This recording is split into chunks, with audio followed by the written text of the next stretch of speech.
disappointing. It's very disappointing losing, obviously. We played 11 great innings, and we didn't play so great on 3 of them when it counts. We got to play better coming down the stretch. We got to play better in the 6th and the 7th inning. I've been saying that from the beginning of the season.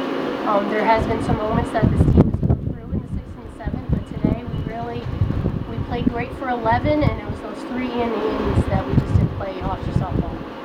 Game 2, was there any thought of putting Morgan in that last inning? No, because Taylor still had good stuff.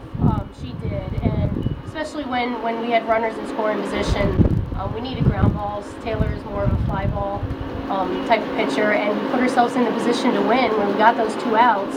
And then we got a ball that just had too much to the plate that Jalen forward, and she took advantage of it. And we just got to make better pitches when the game's on the line. Do you feel like things came down to kind of a mental effort for your team? Oh, totally. And that's what I just said to the team, that we played in the 6th and the 7th and the 7th inning of game 2, not to lose rather than to win.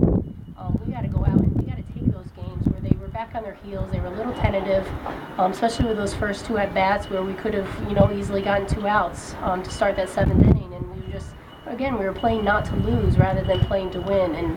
And we got to go out, and the games like JMU, you got to take the game from them. You got to go out and be aggressive and, take the game from them rather than being back on your heels and playing not to lose. You had some good production from the bottom of your order. Just was that a positive you took out of this?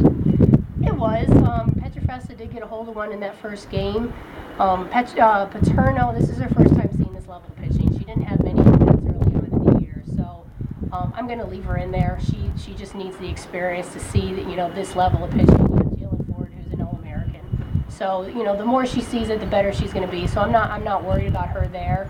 And same with Alaka. She's a freshman too, and they just don't see this level of pitching as underclassmen. We did chase out of the zone a little bit. They got us with some changeups that were down in the dirt, and we chased the rise ball that was up and out of the zone. So I like to see us have a little bit more better control there. Did you like what you saw from your pitchers today overall? Overall, I did. I thought Morgan was phenomenal in her start. And then, we talked about it after the first game, and they were very aggressive. And I think when they start getting very aggressive early on in the count, we have to maybe throw a ball in those situations rather than a strike that gets too much at the plate, which is why I thought she got hit in that 5th inning, which is where I had to make a change. And Taylor did great, too, in the beginning. It's just that, the 6th and the 7th inning that we got to make better pitches in those situations. They feel the pressure, and they should play the same in the 7th inning that they do in the 1st. And they squeeze the ball a little bit, and as soon as the pitchers squeeze the ball, it's not going to spin as much, and it's going to stay up in the strike zone, and it's obviously going to get hit.